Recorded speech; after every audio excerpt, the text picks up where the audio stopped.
Hello everyone. So আমি এখন আছি কুয়ালালামপুর মেইন সেন্ট্রালেই।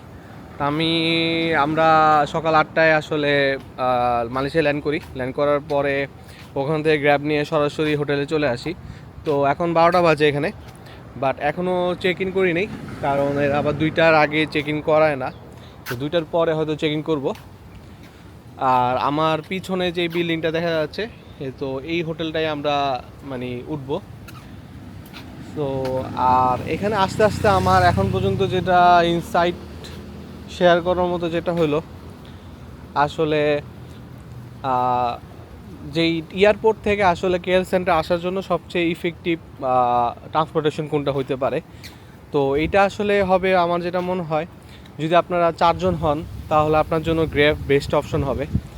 আর যদি আপনারা সিঙ্গেল হন তাহলে আপনার জন্য কেএল এক্সপ্রেস ট্রেন সবচেয়ে বেস্ট অপশন হবে।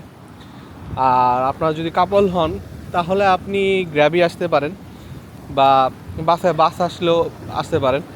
কিন্তু আমার মতে আসলে যে এখানে একটা জিনিস আমি যেটা জানতে পারছি, যেটা আমি আগে জানি নাই, সেটা হলো যে গ্র্যাবে যেই রেটটা আপনাকে এয়ারপোর্ট থেকে শো করে, ওইটা আসলে টোল রেটস ছাড়া। তো এখানে অনেকগুলো, প্রায় আমার সেন্ট্রাল আসছে এয়ারপোর্ট থেকে প্রায় 3টা টোল দিতে হয়েছে। এই টোল রেটটা আসলে গ্র্যাব ওখানে দেখায় না। এটা যখন ড্রাইভার আপনাকে ড্রপ অফ করবে আপনার হোটেলের সামনে, এখানে আসার পরে ওই আপডেট প্রাইসটা আসলে ওই অ্যাপের ভিতরে তখন শো করে। তো এর আগ পর্যন্ত আপনি আসলে যে রেটটা দেখবেন, এটা আসলে দেখা যায় যে আপনার ওই উইদাউট টোল চার্জ ছাড়া। তো আপনি এক্সপেক্ট করতে পারেন, আপনার যদি এয়ারপোর্ট থেকে আপনার হোটেলের চার্জ যদি 65 রিঙ্গিত হয়, তো আপনি $10 মতো আসলে আপনার আরও এক্সট্রা টোল রেট অ্যাড হবে আর কি।